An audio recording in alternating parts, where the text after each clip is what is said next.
Good morning, people. Y'all been hitting me all day, yesterday, and early this morning about this Breakfast Club interview. That shit was pay-per-view TV. Y'all come in here, let's discuss it. Good morning to everybody tuning in. Hope y'all enjoyed my previous upload about the situation with my homeboy. I got a great response about it. Praw, what up? What up? What up? Slim, what up? Jamar, what up? Y'all up early. Tyrone, y'all share this live stream. I need each one of y'all. Praw, share this joint to Facebook. This shit Dame lied. Mark, what's up? Mark, I'm about to go to the gym this morning. I'm probably gonna go back this evening at 5:30 where I normally see, but I think I'm about to go this morning. I started back doing 100 pull-ups a day, and I seen this video about hanging from the pull-up bar, just getting up there hanging, and it triggered me. I never stopped doing it, 6, 7, 5, 6, 7 sets a day, but I did like $150 yesterday. I put most of my emphasis on doing push-ups, but I seen this video about hanging from the pull-up bar and how it will heal your joints and shit like that. And I have been having some issues with one of my shoulders. So I got up there and I started hanging. This is the day 2 of doing this hanging routine and shit. And I felt stronger after and shit. So I'm going this morning to get busy. Good morning, good morning. He said, what's the benefits of pull-ups versus push-ups? They go hand in hand. They are the 2 most dynamic exercises you can do in a gym. Very, very important. If you want that look, the pull-ups, especially the wide grip, give you a V. The chest, especially the incline push-up, will build the top half of your chest and your shoulders, which will have you looking like a superhero. He said, hanging for how long? I got up there and I hung for like 45 seconds to a minute and shit. You got to be wearing gloves though. It helps your joint and ligaments. What gymnastics do get that crazy joint strength? I'll be there too. Okay, yeah, as soon as I get out this live stream, I'm there and shit. We can get in. Hanging on the bar definitely helps build your strength. Yes, make sure y'all go to the website and get that TRIFECTA, man. This all goes hand in hand. I think I'm gonna take off my shirt again in a few weeks. I was on cruise control and I got hurt. I hurt my knee, and because I couldn't do any burpees, I put on a couple pounds and shit. But about a month ago, I was shredded. I'm still nice now. Good morning, everybody. Y'all share this live stream. We got to talk about it. We got to talk about it. That interview yesterday was hilarious. I think Dame is going to get his lick back. I do. I think Dame is going to get his lick back. That interview was hilarious. Hey, yo. Dame asked Charlamagne, have you ever sold drugs? he said, yeah. He said, what did you sell? He said, quarter spoons. He said, what? He said, you hear this nigga, man? I knew what he was talking about when he said a quarter spoon. I knew what he was talking about. I guess that's what they call it. I think that's what they call it probably down south where he from. I think that he was talking about maybe like a point. It was a point. It was a point. It wasn't a gram. It was below a gram. Let's say it was a quarter gram. That's what they was called in my day, in my area, a quarter gram. That's what I think he was saying, and I believe that they costed like $20 or $25 or some shit like that.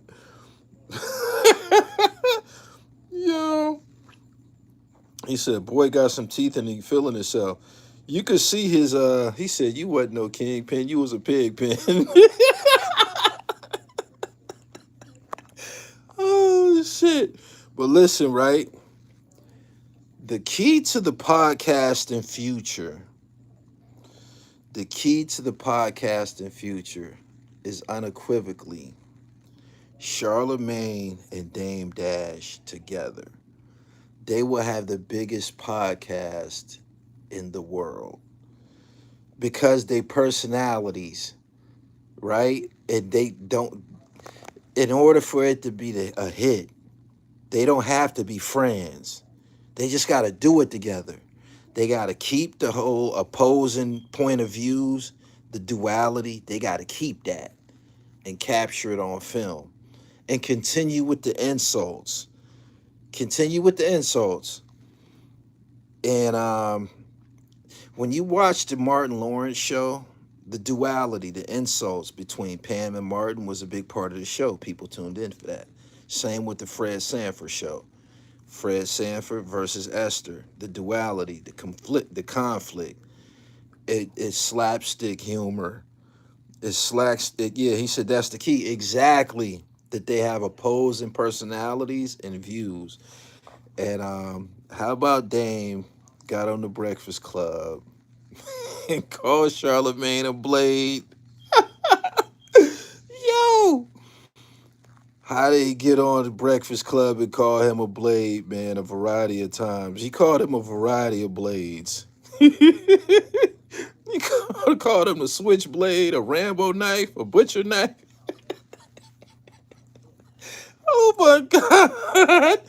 That shit was hilarious, yo. That shit was hilarious. Hilarious. He said, think he really was the chairman, but he announced it too early.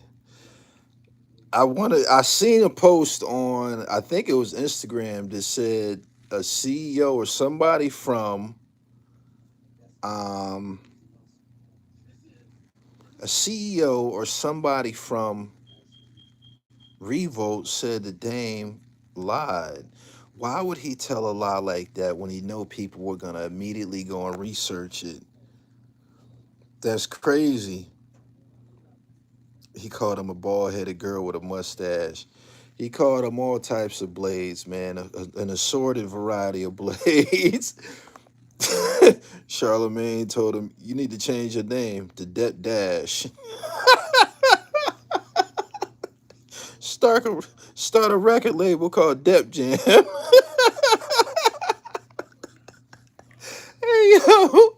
yo, them niggas came in there with their sleeves rolled up. I think that after the show was over with, them niggas should have went backstage and gave each other a high five because they killed that.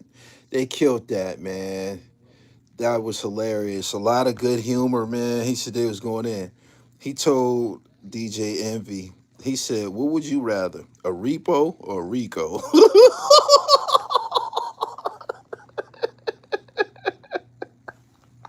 Hey, yo. He told DJ Envy, "What would you rather, a repo or a Rico?" And then told him, "You gonna tell?" He said, "Yeah, when them feds get on your ass, I already know you gonna tell."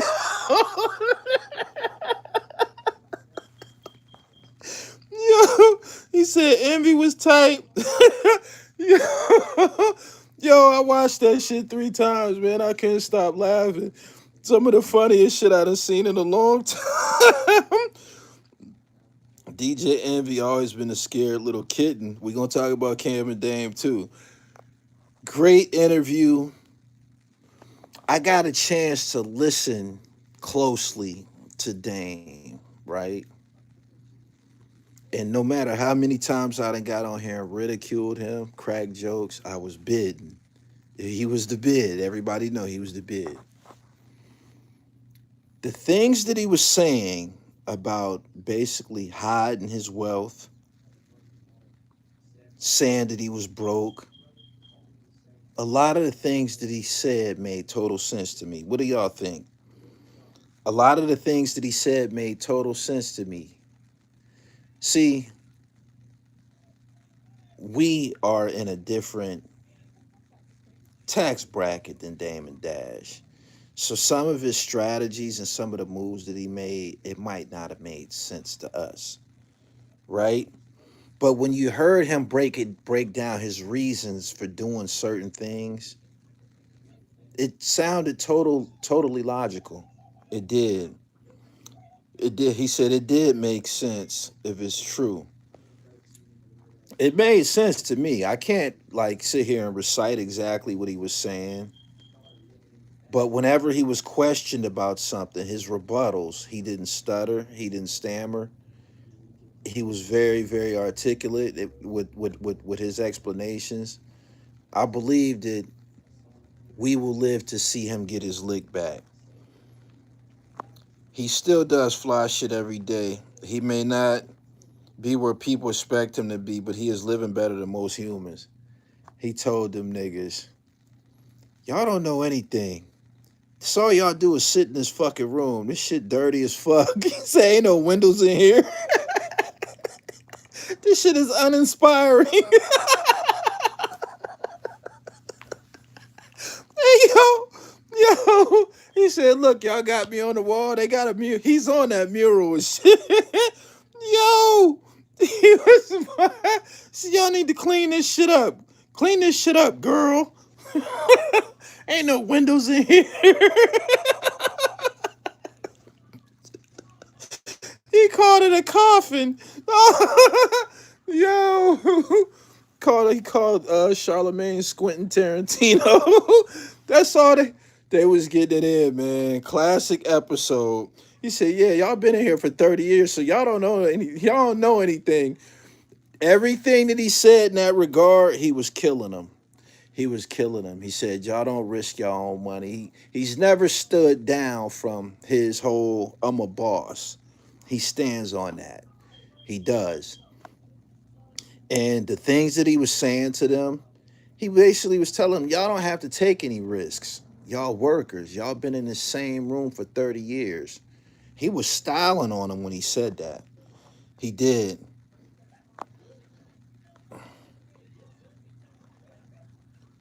He said, that's Jay-Z up there. Jay-Z where?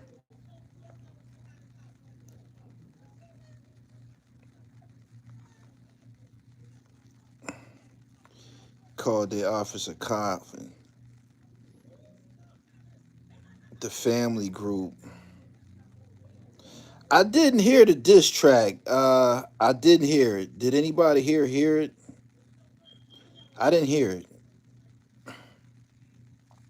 I didn't hear it. I for some reason I want to hear exactly what it was that that the chick said. I mean, I don't see her doing anything damaging the Cameron and 50 Cent lyrically, but I do want to hear what the fuck was said. He said it's trash. It's just a clip. It's okay. He said Wendy Williams is your OG. He called Charlamagne a Blade. He was like, you're gay. He said, I believe you're gay. He said, I don't like how you misrepresent black men.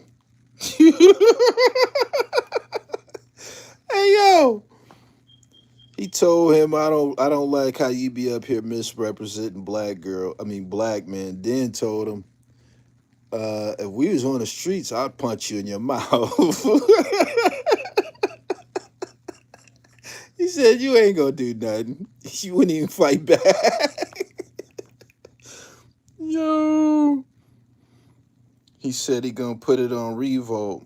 So getting back to the whole Revolt thing, it's been said that he lied. Is that true? Did he lie about being the chairman at Revolt? That's a bold lie. That's a bold statement. I don't. Is that true? Was that a lie? Why would he get up there and say something on such a high-profile platform that wasn't true? Hello. He said, yeah, he lied. Why the fuck would he lie about that? He was in such a hurry to say that he was Cameron's boss that he lied about that. He didn't lie. He said, it's true. I read Vibe magazine. I seen the Vibe magazine article. I seen it. I sent it to my man Jamar. But then I seen some people say that it wasn't true. But I seen it. It was reported in Vibe magazine. It's on Yahoo News.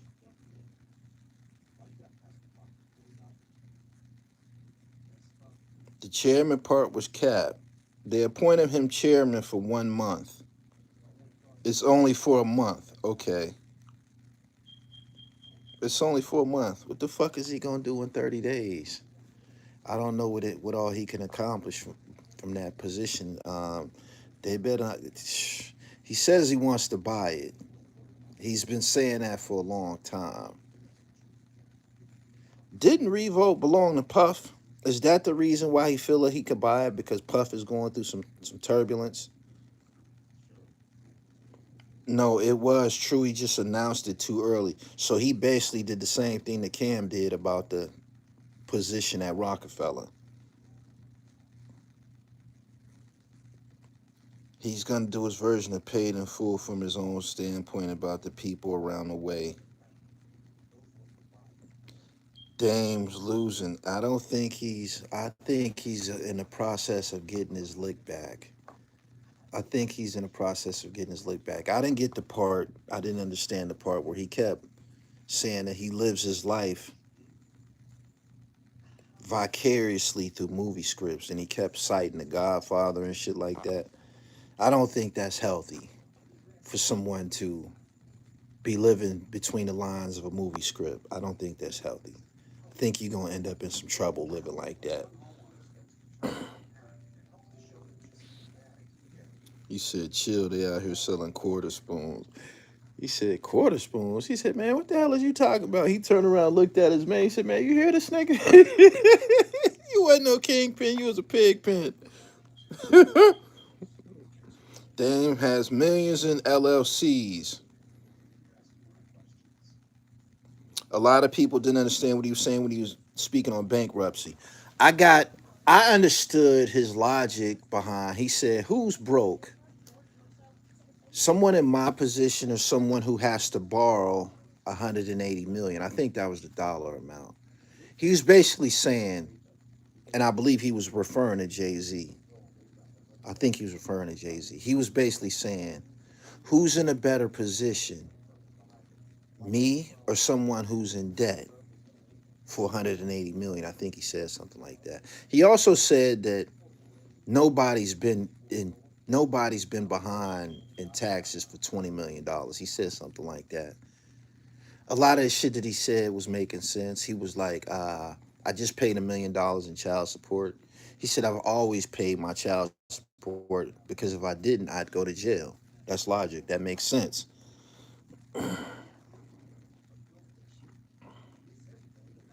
Dame is winning. It ain't how much money you have. He's still living like a millionaire. I understood him from day one. Did y'all see the video that Tasha K put out about Jay-Z? I gotta say it made sense. Did y'all see Tasha K's video about Jay-Z? The things that Tasha K said made total sense. Being named as a billionaire by way of Forbes magazine and shit like that, that's probably more so an accolade that black people will be attracted to. Being named as a billionaire in Forbes magazine, or being identified for your finances in Forbes magazine. If you think about it, and I know this from studying, people that got lots and lots of money, they practice something called stealth wealth. They put businesses in other people's names, just like Dame Dash was saying. He was like, nothing is in my name and shit like that. They put things in other people's names, and they don't want nobody to know that they got money, because if you're boasting about having lots of money, if you're in publications for having lots of money, what's going to happen? Y'all know what's going to happen. If you're boasting or you're known for having lots of money, what's going to happen? What's going to happen? He said, the haters. No, the government. The government coming to see about your ass because they want their parts. They want their parts. No, the government, taxes and shit like that. You're a target, basically. You're a target. So someone with lots and lots of money, they wouldn't want to be identified. They wouldn't want the world to know that just think about it. It's intrusive for the world to know how much money you have. That's not cool. That's not intrusive. It will make you a target of some type, and the government is definitely coming to check your ass out. He said the IRS, the feds, exactly. Tasha K pointed out some things that I thought that made total sense. She was saying how if Jay-Z is a billionaire, why did he just try to go and I think he tried to refinance a house or he did something. He tried to get some type of bank loan or something. And she was like, the reason why he's in this position is because they filed all of these PUAs. They filed all of these PUAs during the pandemic for the employees at Rock Nation. They filed PUAs for their employees at Rock Nation. He said because they not making no money. And that makes sense. Where would Rock Nation be making money at? Where would Rock Nation be making money at? Tell me. That's only a title. That's a fancy title. That's something that would make a person look good. And I noticed that it's a lot of that going on. Looking good and actually having the money is two different things. Where would he said Rock Nation only sells airplane hats. Where would the money come from? Casanova went to jail. Who's on Rock Nation this a big time success?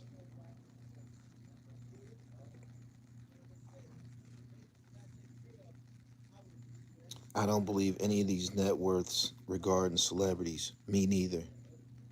He asked for a second mortgage. Choke been saying he ain't a billionaire. J. Cole left. Didn't Title damn near go belly up too? They don't release records. Their management. The Clips. Is Jim Jones still managed by them? You already know he ain't in no position. Jim ain't in no position like that. He's not. I mean, as far as earning money for Rock Nation, who that's on Rock Nation will be earning money? Sports, touring. Who's touring? Who's doing Rock Nation tours that's generating money?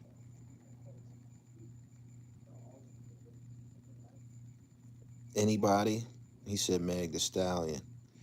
Sports management probably would be the logical explanation as far as the business venture that would be earning for Rock Nation. But musically, I'm in the music business. I understand the music business. I'm on my fifth album. I dropped two albums in the last 2 weeks. I dropped an album with Trendsetter Shady that's available on all streaming platforms. Gully TV presents Trendsetter Shady, that's out. And I dropped TV presents G Money Bags, and PILLMATIC 3 will be out in like a couple of weeks. And the hidden feature that I was speaking of to y'all, I can say it now because the record is done. It was Flea Lord. Flea Lord is on PILLMATIC 3. For y'all who don't know me and Flea Lord's history, we had a disconnect. Flea Lord made a diss record about me before. It's still out. You can still find it online somewhere. I think he did a video and everything. But we had a discussion. um, I'm involved with some things that would benefit both of us to work together. So yeah, he's on PILLMATIC 3, and he's not just on PILLMATIC 3. Scott Kane is on PILLMATIC 3 too, who's known as Beneficial Lord, and they used to be rhyme partners. They not seeing eye to eye, but they both on my album. Yeah. Um, yeah, shout out to Flea Lord, and I appreciate you, Flea. Shout out to DJ Raleigh. So the music business is not that lucrative. Not unless you're somebody like Beyonce, maybe Rihanna, those types of people. But it's not lucrative for nobody. Why you think all of these rappers are trying to do podcasting and shit like that? Why do you think all of these rappers and entertainers are trying to do podcasts? And it's oversaturated like a motherfucker, man. When I seen Shannon Sharp interviewing Tony Yayo, I said, God damn, man, these people they these people don't want us to have nothing. When I say us, they making it hard. You know what I'm saying? Like I looked at a library of Willie D's interviews. He got Tretch. He just got all types of Choke No Joke is on there right now. I'm looking at Shannon Sharp and Willie D do what I've been doing for the last 20 years. And I'm like, they making it real hard. They making it hard. So um, you got to find different packages and different ways of thriving and existing in this business. Straight up. That's why Rock Nation is getting into podcasting. Everybody's getting into podcasting. It ain't no more money on the flow of music. It ain't.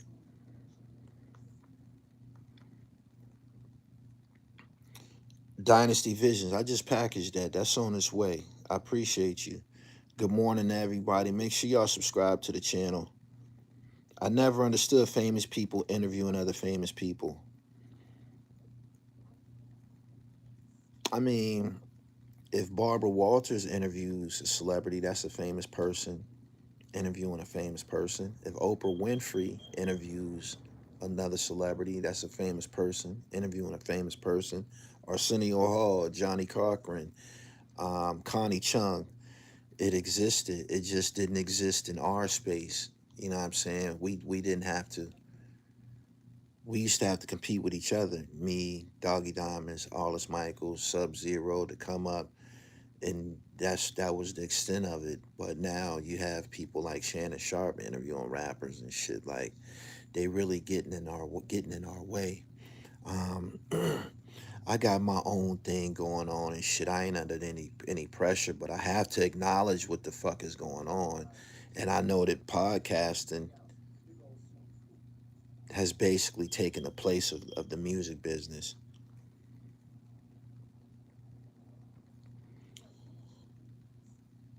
Famous people interviews famous people all the time. Your comment didn't make sense. He said, bro, nobody was doing this. Certain ones did. It's going to be watered down very soon. I already feel that it's watered down. This is why I put a lot of emphasis on working in the underground, working with artists like Rome Streets, 38 Special, Flea Lord, Big Oo, Jamal Gasol, all of these guys, Hus Kingpin, Roscoe P, the opioid era, the people that you see in the underground. I chose that lane because that wasn't a lane that there wasn't a lot of competition for me in that lane or whatever. Like I'm like one of the only ones that chose to go that route. But y'all remember I was going heavy with the NBA players a few years ago, and then Up in Smoke came out with Matt Barnes and Stack Five. So yeah, a lot of people have gotten in our way. Getting back to Dame Dash, Dame Dash and Charlamagne definitely should do a podcast together. It would be a hit. I, they have to sit back and watch the episode of the Breakfast Club yesterday and say, man, we should work together. They should work together. It'll be great. It'll be incredible. I definitely would watch it. I would. Um, After I watched the Breakfast Club interview, I went and watched Dame Dash on the Art of Dialogue. And Dame Dash said that Cameron never got no money in Harlem. He wasn't a hustler in Harlem. He wasn't getting no money on no blocks in Harlem. He didn't start selling drugs or anything like that until he became a rapper and he went to Ohio and started hustling.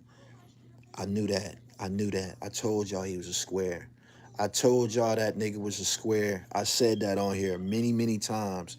Y'all have been in these comments saying, you don't like Cam. And it's not that I don't like him or anything of that matter. Never met the dude. We know each other. Never met him in person.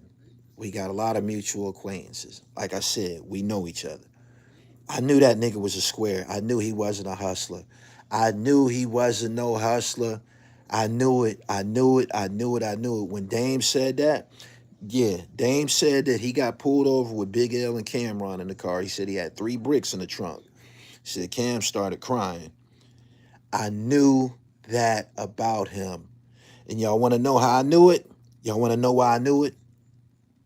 I knew Cam wasn't a hustler by the way he deals with the diplomats.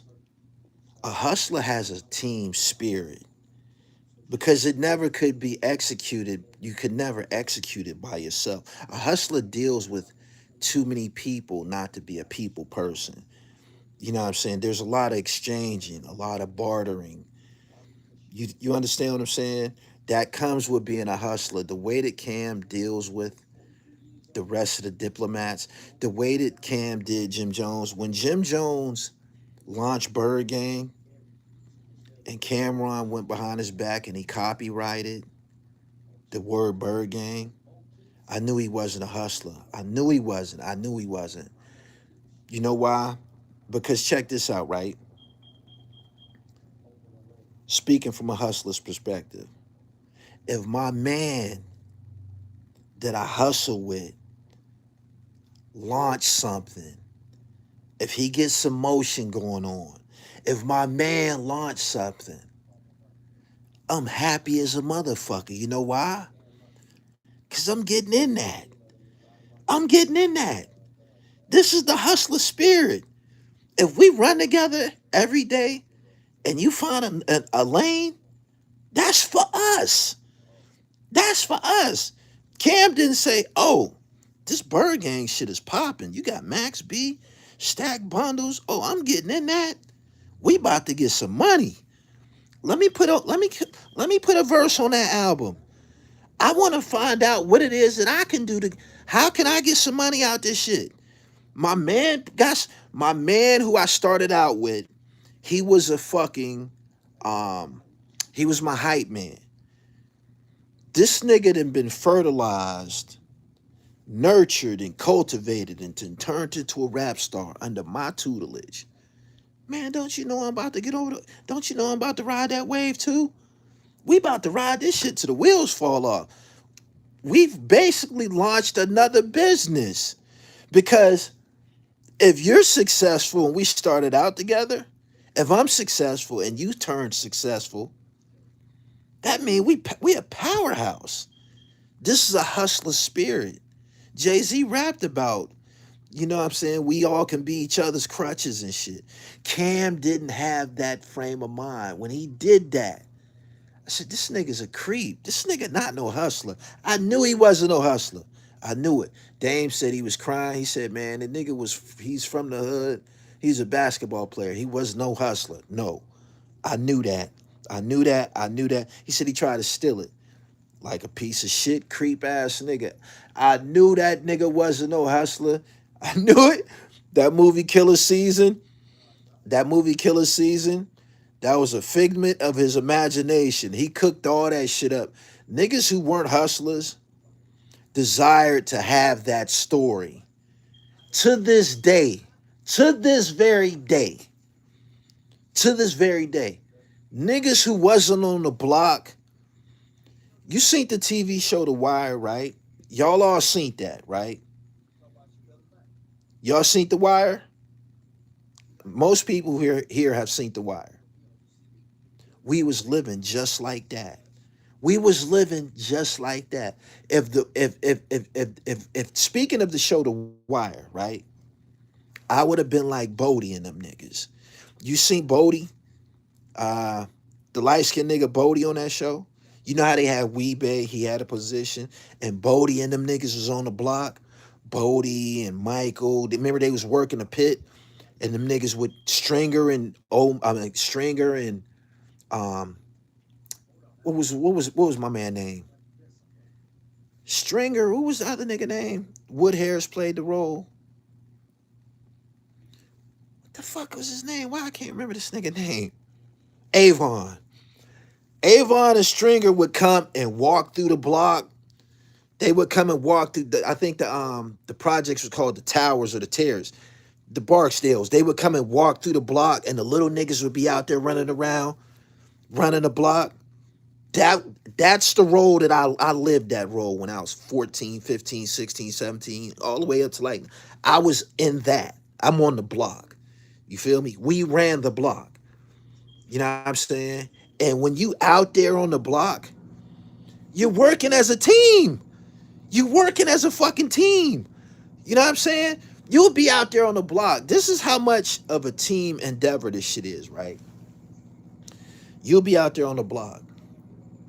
You out there with junkies. You out there with junkies all night.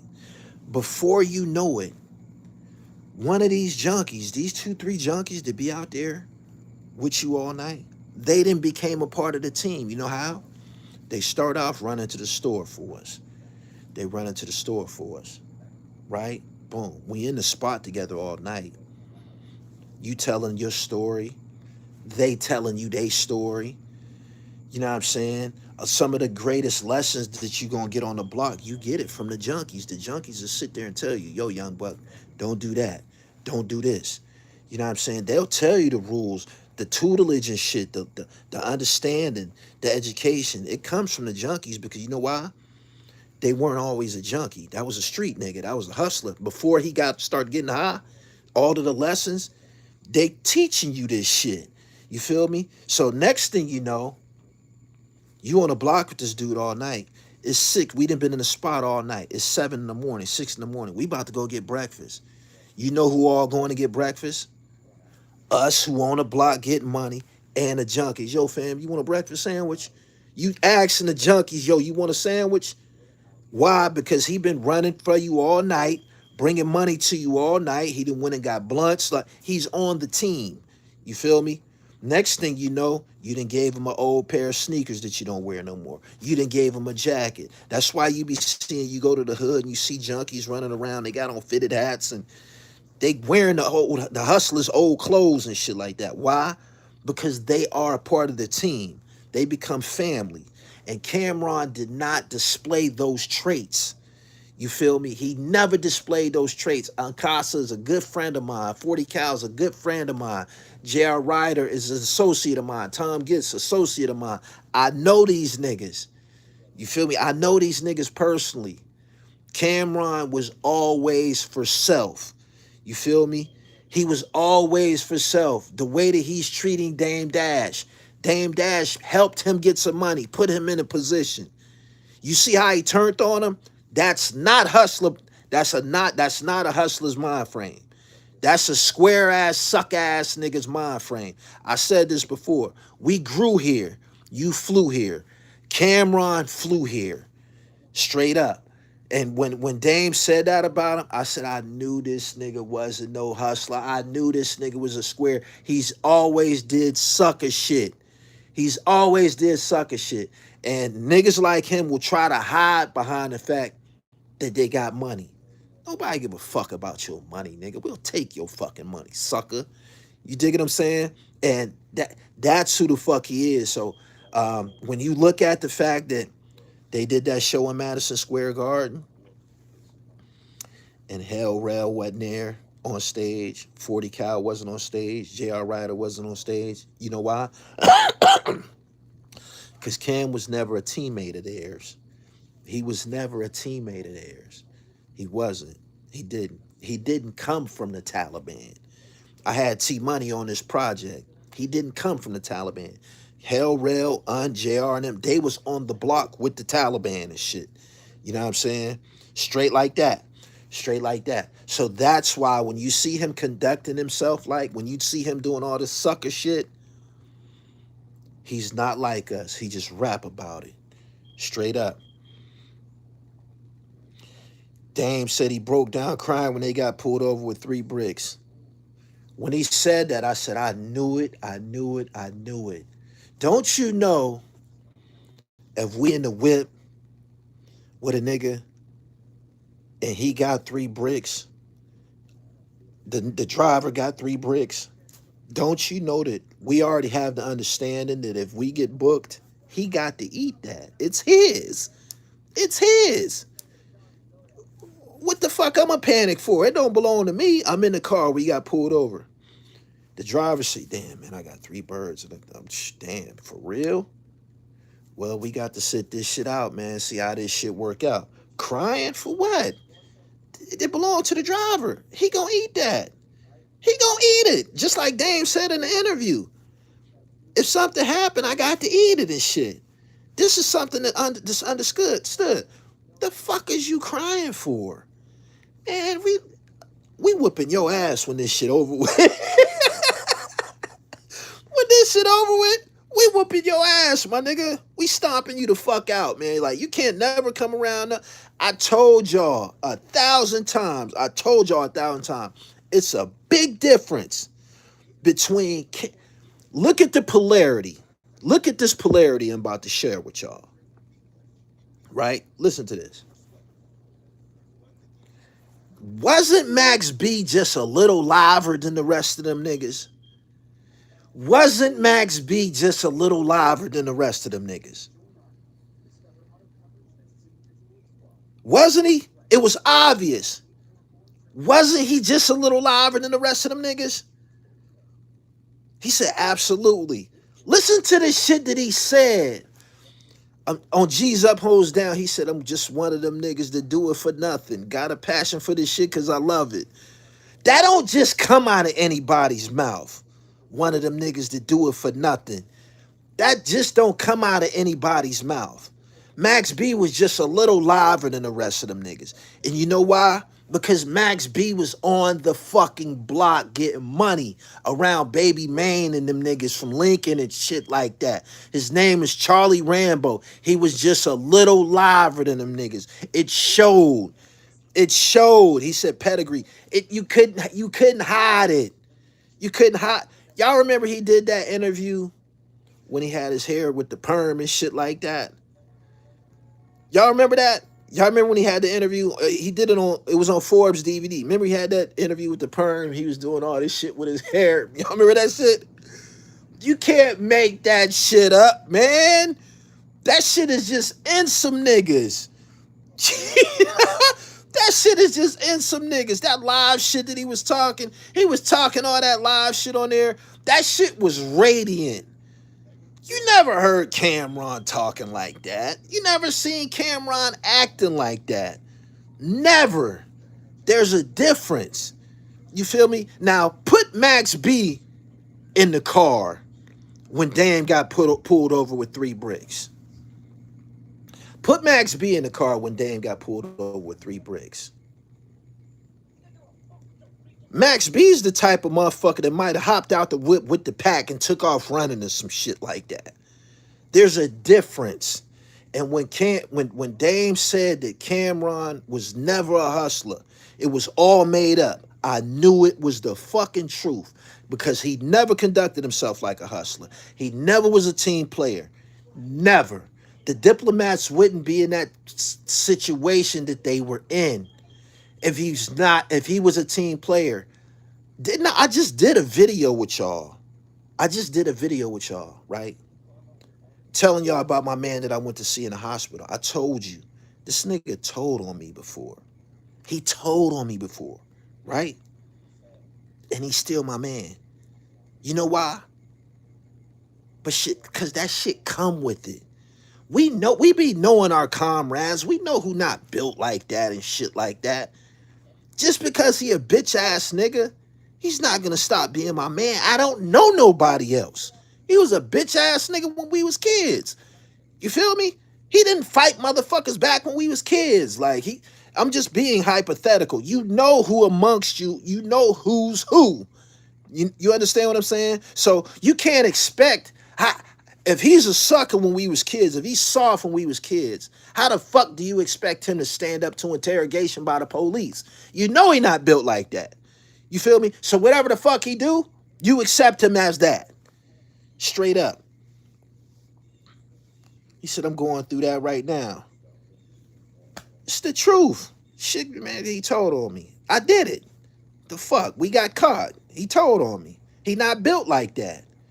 He a bitch ass nigga. I love him. He's a sucker. I grew up with him. You know what I'm saying? So he said it's still your homie. You don't have the niggas that you come up with, they're a part of your story. You don't get to rewrite that. The niggas that you stole bikes with, I told y'all in a video, me and this nigga used to rob and steal together and shit like that. You feel me?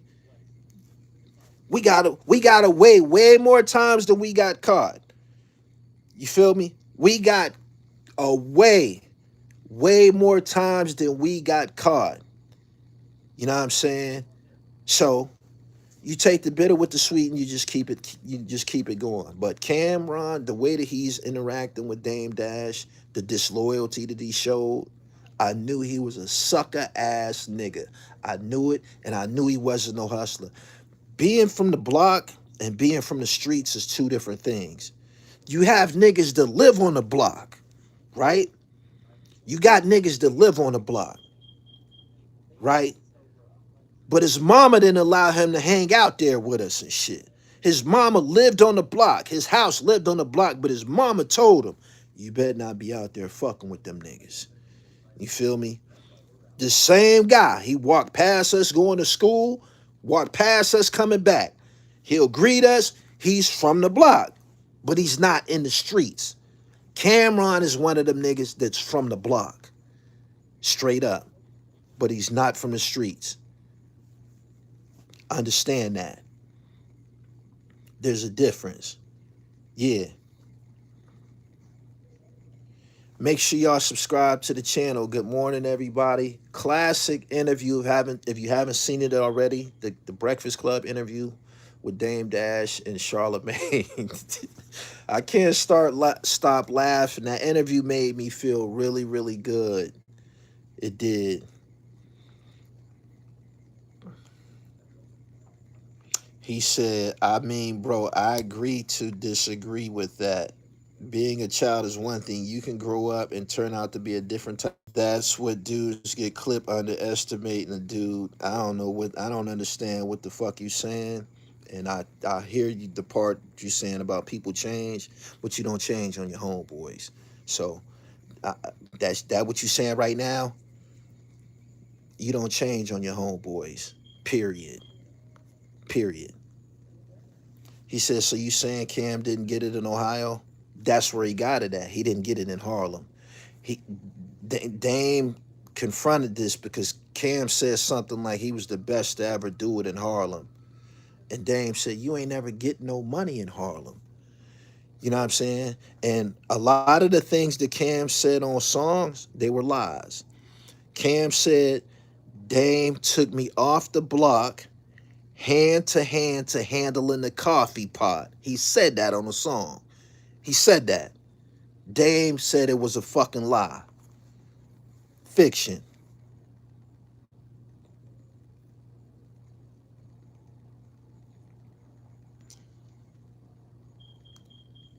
It's guys who got to be there and guys who want to be there. It's a difference. Got to be a team player when everybody is hustling together. I mean, look at who wanted to be a star so bad they lost the chip for the... Exactly. He could have passed that ball. He just had to take the last shot.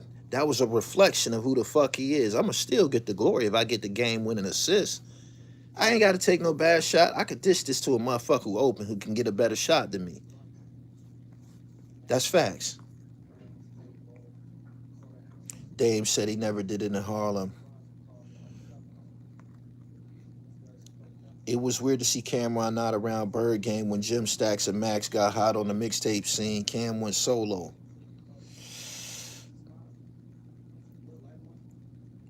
Your thoughts on Cam kicking Adrian Broner off his show? Adrian Broner was acting like a fucking kid and shit. It was inappropriate. He on there disrespecting the co-host. Okay, you gave her a compliment. She cute. We got a show to do, my nigga. You bugging and shit. Like, and Adrian Broner's behavior has been a similar reflection to things that he's done throughout his career. Always doing some goofy shit.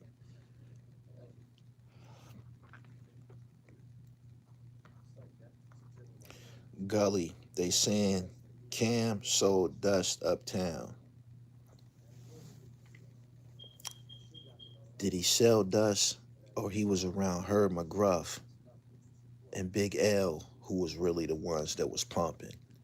Like I said, it's a difference. It's a difference, man. It's a difference in character. It's a difference in storyline. You feel me? This is the truth. And if you was playing basketball in high school, you couldn't have been doing a whole lot. That the block is what fucked my basketball career up. So if you was playing basketball, that means you were going to school and shit. You know what I'm saying? Like you couldn't do both. If you were playing basketball, that means you was going to school and you probably had, decent grades because Cam ended up going to a junior college or some shit like that. That means you were in the classroom. You couldn't be on the block and in the classroom at the same time. So I didn't graduate high school. I got a GED. When I was supposed to be in school, I was on the fucking block. The block made more sense to me at the time. I didn't give a man. Fuck school. Like, if I couldn't, it's just how it unfolded.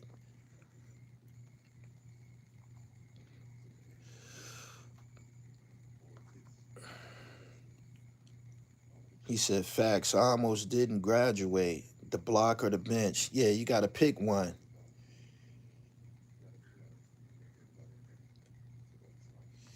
My brother was at a Dipset video. He wouldn't let me come through because he said he would have to knock him out if he disrespected. He's a piece of shit. I've heard that about him often. Subscribe to the channel, man. Hit the bell so y'all get the notifications. Get the likes up, too. It's over 600 people here. He said, "What's all this? I used to get it in Ohio shit." It's probably some truth to that, but he was a grown-ass man. After he got a record deal, he got into, a lot of guys did this. Got in the music business, got some money, and now they want to sell drugs. That's been the story for a lot of these niggas. A lot of niggas did that. They did. They did. Get a record deal. Now you want to carry a gun. You know what I'm saying? Niggas become famous. Now you want to carry a gun. Now you want to hang around hoodlums and shit like that. It don't make any sense. Like we've seen it. Like look at guys like Ray J, Chris Brown. You get a record deal. Now you want to be a gang member. Don't make no goddamn sense. But it's something that happens with these dudes.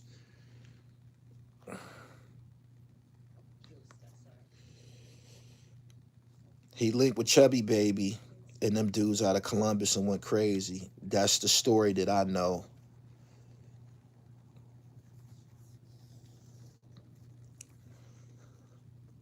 Jam Master Jay did it. Correct. Correct. Subscribe to the channel, hit the bell so you get the notifications.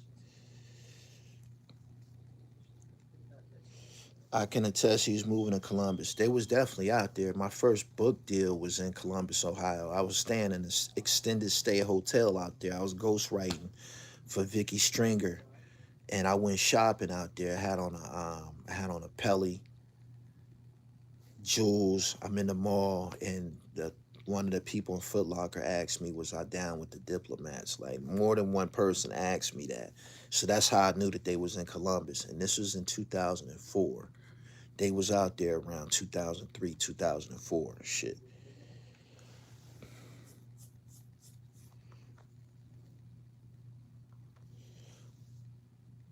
I know a nigga who turned blood at 25, went his whole life, and did that. I have to get to the gym.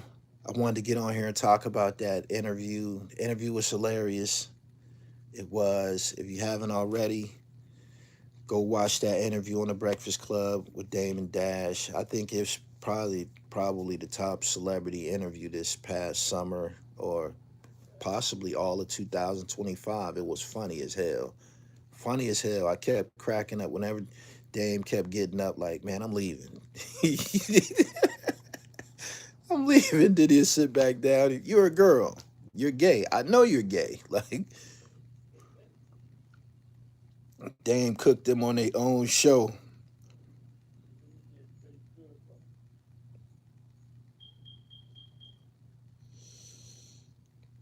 I'm Team Dame regardless. I think he gonna get his lick back. I think this is the time that he's gonna show some resilience. He got his teeth fixed. I think he's ready to get it in now. That remains to be seen. We're gonna see. But there's people who saying that it was some truth to him being a chairman at Revolt. I seen a post on IG that said it was a lie. I don't know. I don't know. I think he has enough good common sense not to tell a lie of that magnitude on such a high profile platform, because it will be discovered whether or not it was true.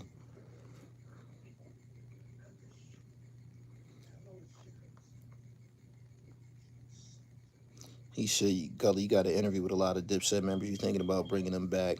No. I talked to 40 Cal on the phone the other day. Them niggas not proud to be Dipset. They don't even they not that's not a part of their history that they're proud of. They was in a position with a nigga who's a piece of shit. He's showing that he's a piece of shit. Look how he treat Dame and shit. And if you know their history, they used to praise Dame like a motherfucker. So imagine niggas that had nothing showing their loyalty when they had nothing. And then when they get a little something, now they talking shit. They cracking jokes. They fronting on you with other niggas.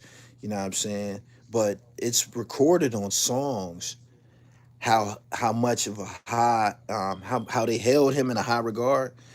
You can go back and listen to the music. It's a song called "I'm Dame Dash."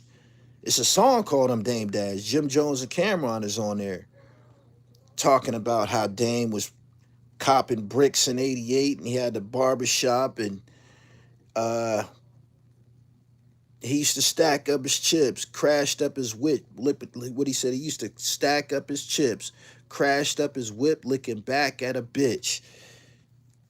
So to act like he ain't that now, some sucker shit. Calling his son was trifling.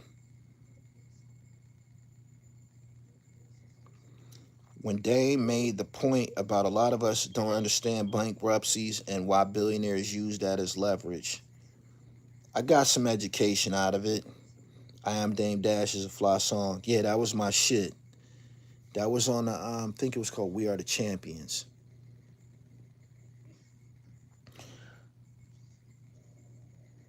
Crash dummies, lames, no personality without money. Dame need to quit explaining and stop going out of his way to prove himself to another man.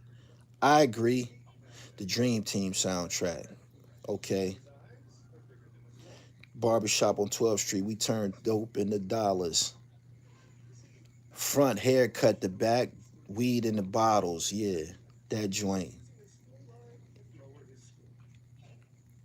I agree with everything Dame said. Uh, I enjoyed the interview. I thought it was informative. I thought it was necessary. Go check it out if you haven't. Make sure you follow me on IG at I am Gully TV. Do you think the co-host enjoyed the intention from AB? Yes, definitely. Appreciate your super chat. She liked that shit. She didn't stop grinning. He is Adrian Broner. He is famous. You know, used to be a champion boxer and shit. She was liking that shit. AB probably could have knocked her and shit. You know what I'm saying? AB probably could have got at her and shit. Chicks don't be respecting they niggas.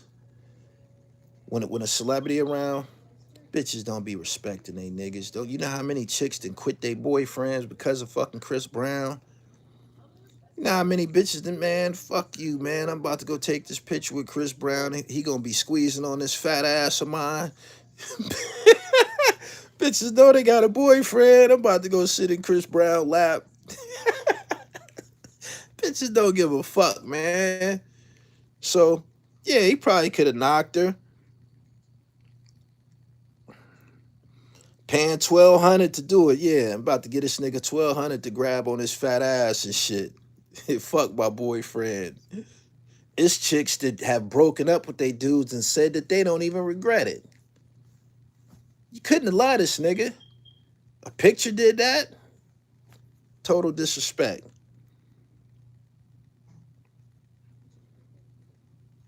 He said she seemed nervous. He put her on the spot. I mean, he was hitting her with compliments. He was acting like a drunk old man. I don't know what the fuck that was about. He might have been drinking. I don't know. You never know with Adrian Broner, man. He very eccentric dude. Bitch then gave up the rent money for a picture. Chris Brown then broke up some marriages. Subscribe to the channel. Make sure y'all subscribe to this channel. And if you want to hear some real life shit, go watch the video that I uploaded before this. It's about how precious your health is and how important it is to take care of your health and how brief of a stay that we have on planet Earth. Go check that out. I'm out of here, man. Y'all have a great morning. Peace.